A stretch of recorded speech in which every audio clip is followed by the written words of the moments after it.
नमस्कार, आप देख रहे हैं लोकमत भारत। मैं हूं राघव शर्मा, आपके साथ। आइए नजर डालते हैं अब तक की प्रमुख खबरों की ओर। Chhindwara inner wheel club district 304 द्वारा बॉलीवुड थीम पर आधारित भव्य फेलोशिप कार्यक्रम आयोजित किया गया। कार्यक्रम में क्लब की वर्ष भर की उपलब्धियों का उत्सव मनाया गया। अध्यक्ष श्वेता पाटनी घई ने बताया कि क्लब को इस वर्ष 20 पुरस्कार प्राप्त हुए, जिनमें 5 व्यक्तिगत एवं 15 सेवा प्रोजेक्ट्स के लिए हैं। क्लब के 13 विशेष projects inner wheel club India के पेज पर भी स्थान पा चुके हैं। कार्यक्रम में पत्रकारों, क्लब सदस्यों अमन खान और तन्वी मेद को सम्मानित किया गया। बॉलीवुड थीम में सजे सदस्यों ने रैंप वॉक, खेलों, सांस्कृतिक गतिविधियों में भाग लेकर माहौल को जीवंत बनाया। इस दौरान नई कार्यकारिणी का गठन भी हुआ। श्वेता पाटनी घई ने राष्ट्रपति द्रौपदी मुर्मू से मिलने हेतु दिल्ली जाने के अवसर को क्लब और छिंदवाड़ा के लिए गौरवपूर्ण बताया।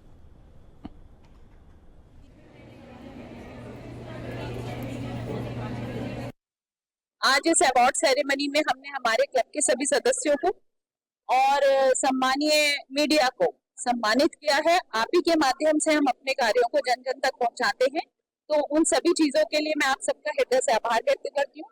आज जो हमने एक फेलोशिप का आयोजन किया है, जिसमें हमारे इनर व्हील की सब महिलाएं एक रैंप वॉक करेंगी, अभी हम लोग गेम्स खेलेंगे, और जो कि हमारा इनर व्हील का एक मोटिव है कि हम दोस्ती को बढ़ावा देते हैं, समाज सेवा भी करते हैं, उतना हम दोस्ती और फ्रेंड्स के लिए भी करते हैं। तो आज उसी थीम पे हमने बॉलीवुड थीम रखी थी, तो आज अभी हम सब इसको।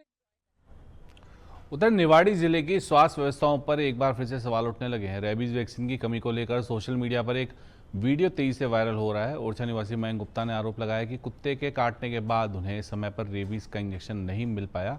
मयंक के अनुसार 7 जून को कुत्ते ने काटा था, जिसके बाद 8 जून को उन्होंने ओरछा स्वास्थ्य केंद्र में पहली खुराक लगवाई, लेकिन 11 जून को निर्धारित दूसरी खुराक के लिए पहुंचने पर वैक्सीन उपलब्ध नहीं थी। उनका कहना है कि बाद में निवाड़ी रेफर किया गया, लेकिन वहां भी वैक्सीन नहीं मिली। मामले को लेकर युवक ने स्वास्थ्य विभाग की व्यवस्थाओं पर सवाल उठाए। वहीं स्वास्थ्य केंद्र प्रशासन ने वैक्सीन उपलब्ध न होने की बात स्वीकार की है।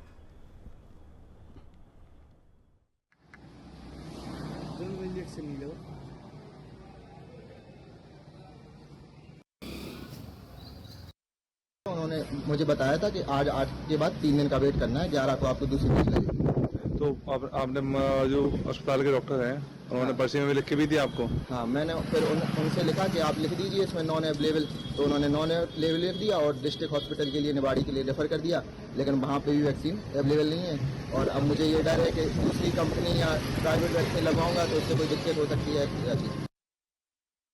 मरीज जो है पहली बार अपने पास 8 तारीख को आया था, उसको वो डॉग वाइट था।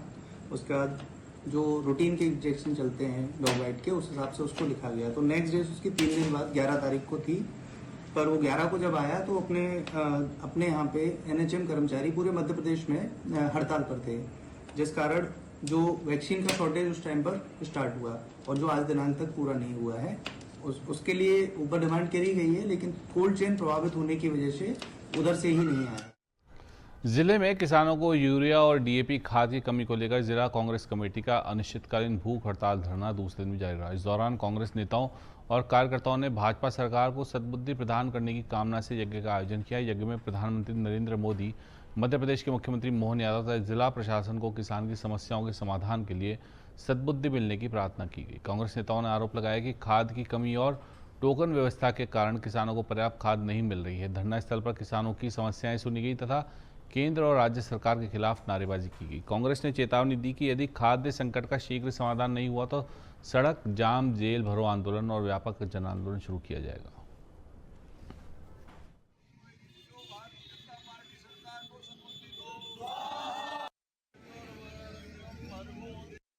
शासन प्रशासन जो सुई सरकार है उसको जगाने का काम करेंगे, और जब तक अगर खाद की समस्या का दतिया जिले में निराकरण नहीं हुआ, आज आप देख रहे हो किसान एक एक खाद की बोरी के लिए तरस रहा है। क्या किसान ने कौन सी गलती की है? किसान पैसा देता है, खाद लेता है, ब्लैक में भी खाद बिक रहा है, वो भी बड़े बड़े दामों में, उसके लिए भी किसान खरीदने को मजबूर हो जाता है। ये किसान विरोधी सरकार की है, इसको सबक सिखाने के लिए हम सभी लोग आज भूख हड़ताल कर रहे हैं। और जब तक दतिया जिले में खाद की समस्या का समाधान नहीं होता, हर एक किसान को जब तक खाद नहीं मिलता, ये भूख हड़ताल जारी रहेगी। उत्तर महेश्वर थाना क्षेत्र के ग्राम बकानेर में जमीन विवाद ने मातम का रूप ले लिया है। यहाँ लंबे समय चल रहे जमीन के विवाद को लेकर मामा और भांजों के बीच शुक्रवार को जमकर विवाद हुआ, जो देखते ही देखते हिंसक संघर्ष में बदल गया। आरोप है कि भांजे ने अपने साथियों के साथ मिलकर मामा मांगीलाल पिता मान सिंह पर हमला कर दिया, गंभीर रूप से घायल कर दिया। मांगीलाल को उपचार के लिए धामनो अस्पताल ले जाया गया, लेकिन पहले ही उसकी जान चली गई। इस संघर्ष में दोनों पक्षों के 6 अन्य लोग भी घायल हुए, जिनमें महिलाएं भी शामिल हैं। घायलों का धामनो अस्पताल में उपचार किया गया, जबकि गंभीर घायलों को बेहतर इलाज के लिए रेफर किया गया है।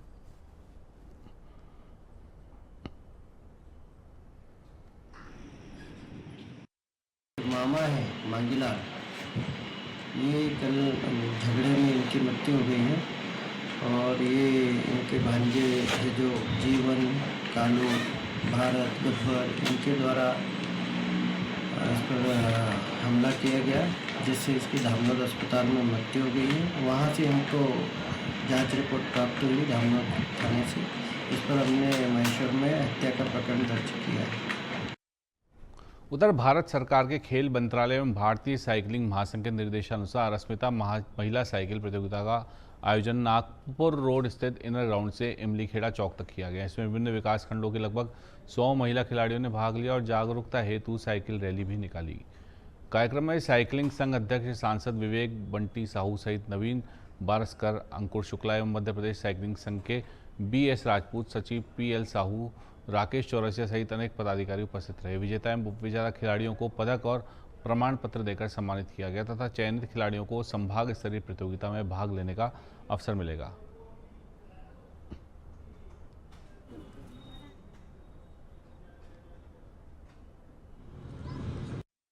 बहुत सहयोग जिला प्रशासन का हमको मिला, विशेष रूप से यातायात का, पुलिस का, सुरक्षा को लेकर के, स्वास्थ्य विभाग का, स्कूल शिक्षा विभाग का, महाविद्यालय का, जनप्रतिनिधि और सामाजिक संस्थाओं का जो हमें सहयोग मिला, उनके सहयोग के परिणाम स्वरूप ही इस पूरे अनूठे आयोजन का हमने सफलतापूर्वक जिले में संचालित किया। और ये प्रयास भी है कि आगे भी जब कभी भी ऐसा अवसर आएगा तो हम इस आयोजन को और भी बेहतर रूप से इस जिले में आयोजित करेंगे, संचालित करेंगे, जन जागरूकता रैली चलाएंगे ताकि पर्यावरण प्रदूषण रहे, स्वच्छता का संदेश जाए, ईंधन की बचत हो और महिलाएं और विशेषकर हमारे जन सामान्य जो है शारीरिक रूप से स्वस्थ रहे।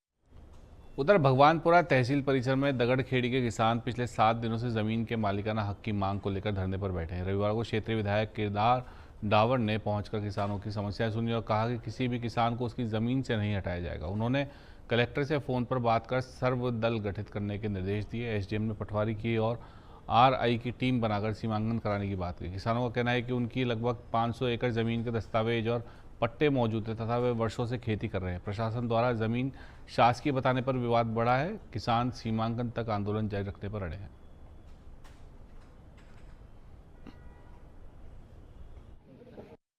किसी से जमीन खरीदी थी तो ये एक अलग विषय है कि किसी व्यक्ति ने इनको कब्जा दूसरे स्थान पे दे दिया जो उसकी शासकीय है।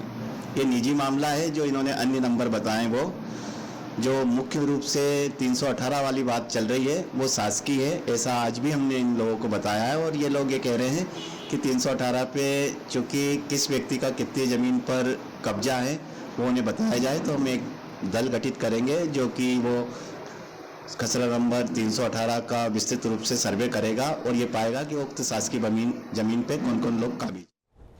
उधर रतलाम पुलिस ने सर्राफा बाजार में डकैती की बड़ी साजिश को समय रहते विफल कर 6 आरोपियों को गिरफ्तार किया है। पुलिस अधीक्षक अमित कुमार के निर्देश पर चलाए जा रहे रात्रि गश्त अभियान के दौरान स्टेशन रोड थाना पुलिस को सूचना मिली कि उंकाला रोड क्षेत्र में कुछ संदिग्ध व्यक्ति हथियारों के साथ डकैती की योजना बना रहे हैं। तत्काल कार्रवाई करते हुए 3 पुलिस टीमों ने घेराबंदी कर दबिश दी और 6 आरोपियों को पकड़ लिया। उनके पास से तलवार, फालिया, गुप्ती, टामी, डंडा, गुलेल, हाइड्रोलिक कटर, पेचकस सहित कई औजार बरामद हुए। कार्रवाई के दौरान एक आरोपी दिनेश हांडा अंधेरे का फायदा उठाकर फरार हो गया, जिसकी तलाश जारी है। पुलिस ने सभी आरोपियों को हिरासत में लेकर आगे की जांच शुरू कर दी है।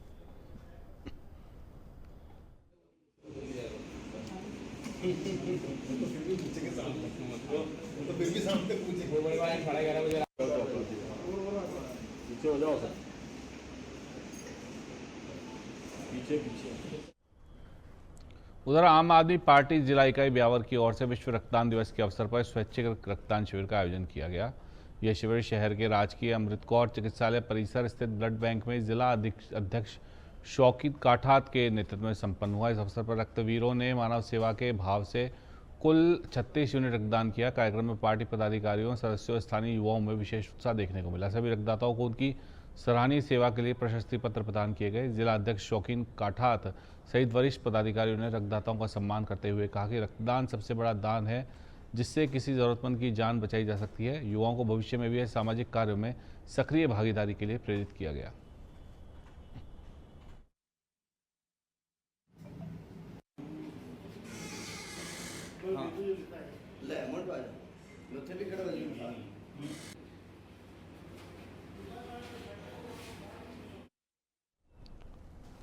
उधर विश्व रक्तदान दिवस के अवसर पर राजकीय अमृत कौर चिकित्सालय परिसर स्थित ब्लड बैंक में जागरूकता कार्यक्रम का आयोजन किया गया।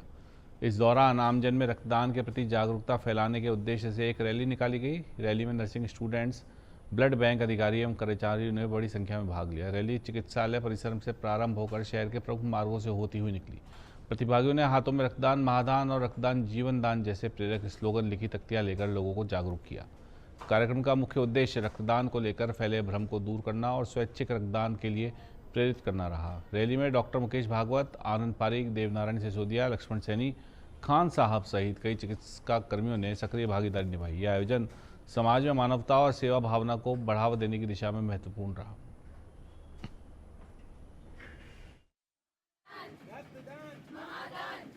रघुनाथपुरा में विद्युत निगम की कथित लापरवाही से झुलसे दुर्गापुरा ढाण निवासी धनराज बैरवा की जयपुर एसएम अस्पताल में उपचार के दौरान रविवार सुबह जान चली गई। 2 जून को गनमैन लाइनमैन के बुलावे पर वह खंभे पर मरम्मत कार्य के लिए चढ़ा था, जहां कथित रूप से सप्लाई बंद होने का भरोसा दिया गया, लेकिन अचानक 11,000 kV बिजली चालू होने से वह गंभीर रूप से झुलस गया और दोनों हाथ गंवा बैठा। सूचना पर परिजनों व ग्रामीणों में आक्रोश फैल गया। अम्बेडकर विचार मंच के नेतृत्व में सैकड़ों लोगों ने डाक बंगला परिसर में प्रदर्शन कर रोडवेज बस स्टैंड पर जाम लगाया। ग्रामीण 50 लाख मुआवजे व एक आश्रित को नौकरी की मांग पर रहे हैं। पुलिस ने समझाइश की, लेकिन धरना जारी रहा और उपखंड कार्यालय के बाहर टेंट लगाकर विरोध प्रदर्शन जारी है।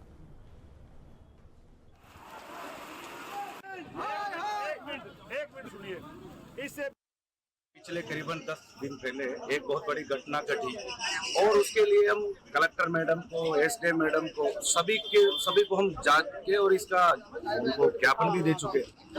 उसके बावजूद भी अब तक बिजली विभाग की तरफ से किसी भी तरह का कोई मैसेज नहीं आया कि इस परिवार को न्याय दिया जाए।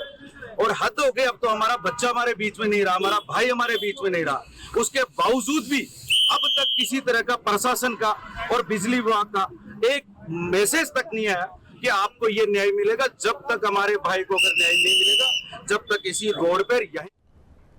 वहीं देवली में अखिल भारतीय निखिल बंगाली समन्वय समिति का प्रदेश स्तरीय अधिवेशन भव्य रूप से आयोजित किया गया। कार्यक्रम में प्रदेश भर से बड़ी संख्या में समाज बंधु शामिल हुए। मुख्य अतिथि सुप्रीम कोर्ट दिल्ली के एडवोकेट RR बाग और प्रमिल तरफदार रहे, जबकि विशेष अतिथि के रूप में नेमीचंद जैन उपस्थित रहे। अध्यक्षता प्रदेश अध्यक्ष स्वप्न कुमार विश्वास ने की। मंच पर डॉक्टर अशोक मंडल और महिला मोर्चा अध्यक्ष संध्या राय भी मौजूद रही। कार्यक्रम का शुभारंभ पारंपरिक स्वागत माला और साफा पहनाकर किया गया। बालिकाओं ने स्वागत गीत व सांस्कृतिक नृत्य प्रस्तुत कर समा बांधा। सुधीर रंजन ने संगठन की उपलब्धियां प्रस्तुत की। मेधावी छात्रों को सम्मानित किया गया।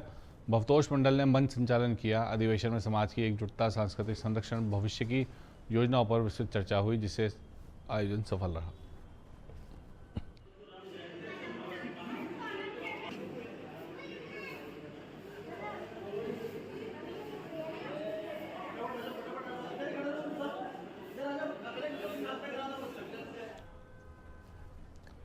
उधर नसीराबाद के राष्ट्रीय राजमार्ग 48 स्थित श्रीनगर कस्बे में निर्माणाधीन पुलिया का कार्य पिछले कई महीनों से बंद पड़ा है, जिससे स्थानीय लोगों, व्यापारियों और राहगीरों में भारी आक्रोश है। करोड़ों रुपए की लागत से बन रही इस परियोजना की धीमी प्रगति और लंबे समय से कार्य ठप होने के कारण क्षेत्र में गंभीर असुविधा उत्पन्न हो गया। अधूरा निर्माण, सड़क पर फैली सामग्री, गहरे गड्ढे और लगातार उड़ती धूल ने इस मार्ग को दुर्घटना प्रवण क्षेत्र बना दिया। कई सड़क हादसों में लोग घायल हो चुके हैं, फिर भी न तो निर्माण एजेंसी और न ही संबंधित विभाग कोई ठोस कदम उठा रहा है। व्यापारियों का कहना है कि धूल और अव्यवस्था से उनका व्यवसाय प्रभावित हो रहा है, जबकि आमजन के लिए यह मार्ग जोखिम भरा बन गया है। ग्रामीणों ने चेतावनी दी कि यदि शीघ्र निर्माण कार्य शुरू नहीं हुआ तो वे जन आंदोलन करेंगे और जिम्मेदारों के खिलाफ कार्रवाई की मांग करेंगे।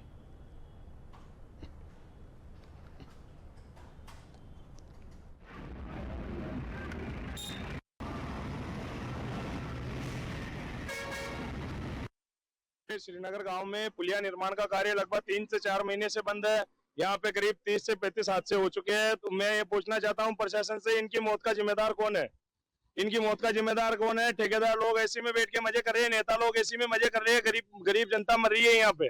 तो मैं यही पूछना चाहता हूँ कि जिम्मेदार कौन है इन सब की मौतों का? ना तो हाईवे वालों ने, पेट्रोलिंग वालों ने, ना तो यहाँ पे कोई एम्बुलेंस खड़ी कर रखी है, ना कोई उनका कोई आदमी यहाँ पे कोई हाईवे। ये जाम को लेके भी समस्या हो रही है, बहुत समस्या का सामना करना पड़ रहा है। 5-5 किलोमीटर तक जाम लग जाता है हमारे यहाँ पे। दुकानदार भाइयों को सबको परेशानी है। पहले 6 महीने ये नाला खा गया, उस दौरान हमारी दुकानों के सामने नाला खोद दिया गया। सामने दिवाली आई, दिवाली पे भी हमारा धंधा ठप हुआ और इसके बाद में 3-4 महीने ये बंद हुए। रुक कर रेंग कर काम चल रहा है। इससे दुकानदार भाइयों को और इधर जलावड़ा रोड पर आए दिन एक्सीडेंट होते हैं और यहाँ टायर फटते हैं। अगले दिन 15-20 लोग जख्मी हुए, पत्थर उछल के यहाँ टायर फूट जाते हैं और आने जाने में बहुत दिक्कत होती है।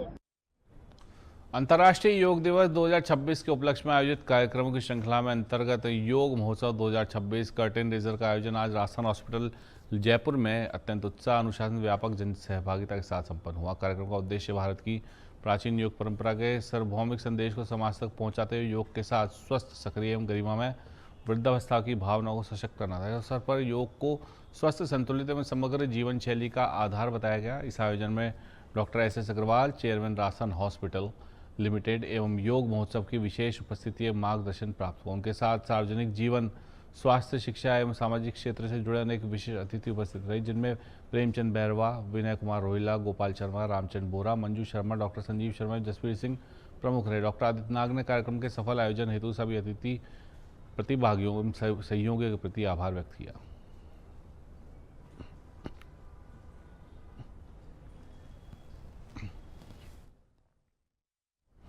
उत्तराखंड सरकार की राज्य आपदा प्रबंधन सलाहकार समिति के उपाध्यक्ष विनय कुमार रोहिला के जयपुर आगमन पर उनका आत्मीय स्वागत किया गया। इस अवसर पर डॉक्टर आदित्य नाग ने उनके शिष्टाचार पूर्वक अभिनंदन किया। रोहिला ने भारतीय जनता पार्टी राजस्थान के संगठन महामंत्री अजय कुमार से सौजन्य से भेंट की, जहाँ जनसेवा, संगठनात्मक मूल्यों और सामाजिक हित से जुड़े विषयों पर सार्थक चर्चा हुई। इसके पश्चात उन्होंने प्रदेश अध्यक्ष मदन राठौड़ से भी भेंट की, जिसमें पारस्परिक सम्मान और सहयोग की भावना प्रकट हुई। संपूर्ण संवाद सकारात्मक विचारों, जनकल्याण और राष्ट्र निर्माण के साझा संकल्प का प्रतीक रहा।